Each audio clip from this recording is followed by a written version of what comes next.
Good morning. It's Sunday, so I'm doing my businesses. The next door, they just cut that. And what I would do if I was doing that, instead of them, it looks like they kind of ran their blades in the dirt almost. Looks like a tiller's almost been through it. But if I was, when I do the tall cleanups, I don't cut them real low like that. They can be cut on subsequent cuts down lower. Because you don't know what's in there when it's tall and overgrown. And you don't know about dips and swells and everything. See, look, they've hit a wire from a sign and they didn't even pick it up, so they must want to hit it again next time. Look at that. You know what? I'm going to pick it up. There's a dumpster right over here. That's a massive wire. They're lucky. I don't see any bright marks on it, so I don't think they hit it by luck.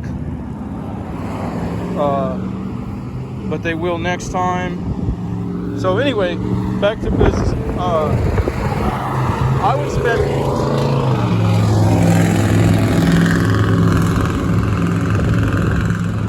that's not ignorant. I'd spend more time edging that and cut it higher.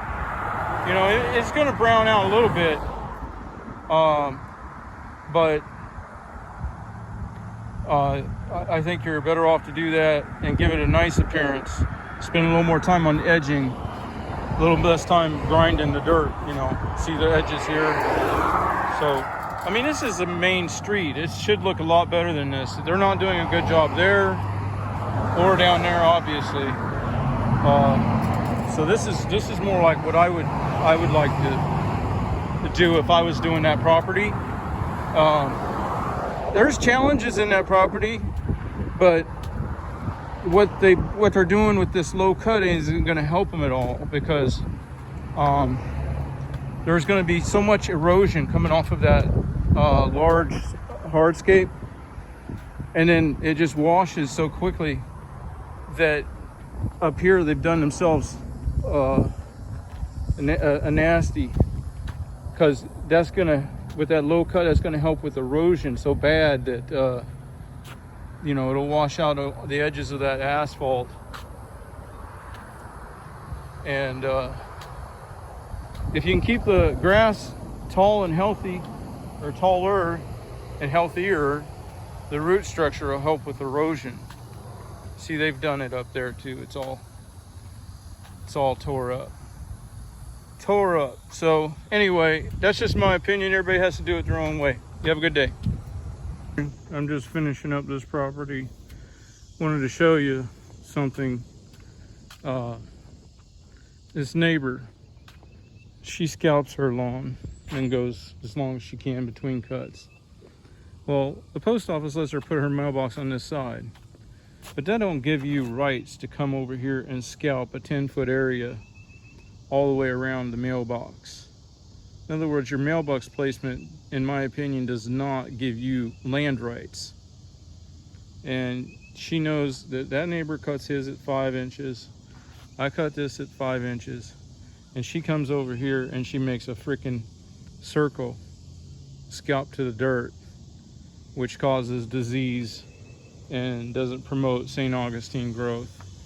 So I don't know if anybody has that problem, but that's a problem he's going to have to deal with.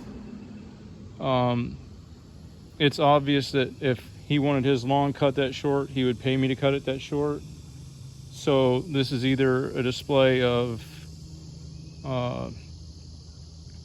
malice or narcissism or ignorance, but it definitely doesn't seem like something that a decent neighbor would do.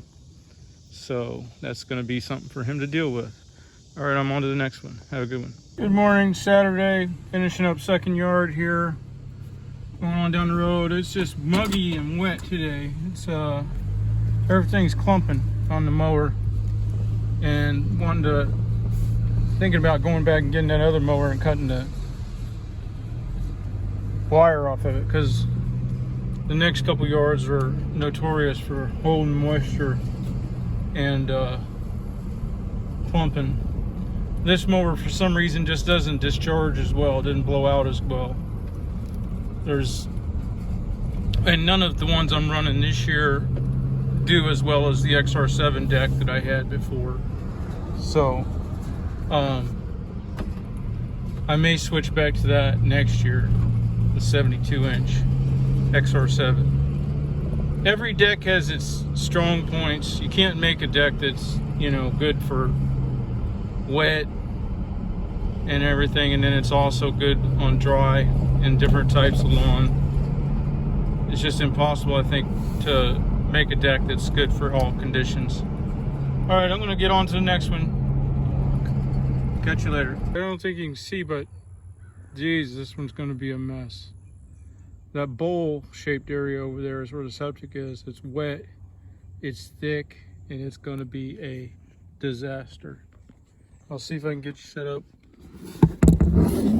Figure it out here.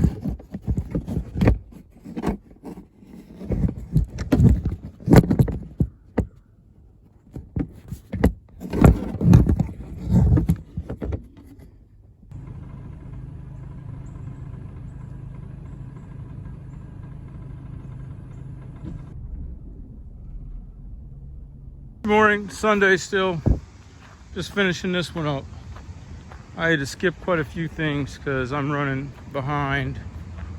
I've got several more to do, and I have to fix one of the mowers to do one of them. My old junker mower has to be repaired because one of the places I gotta do today is it's just real rough. It's going to be more like a brush out thing. So yeah, these beds are a mess. There's vines growing up in all the shrubs. One of these days I'm going to have to spend a little more time here, but you guys got to do the best you can, because this time of year it's you know, mow till you drop pretty much, for me anyway this year. All right, I'm gonna get back to it and get on to the next one. You have a good day. Just finishing this one up, that little tiny thing, but the back's a little bit bigger, but overall about the same.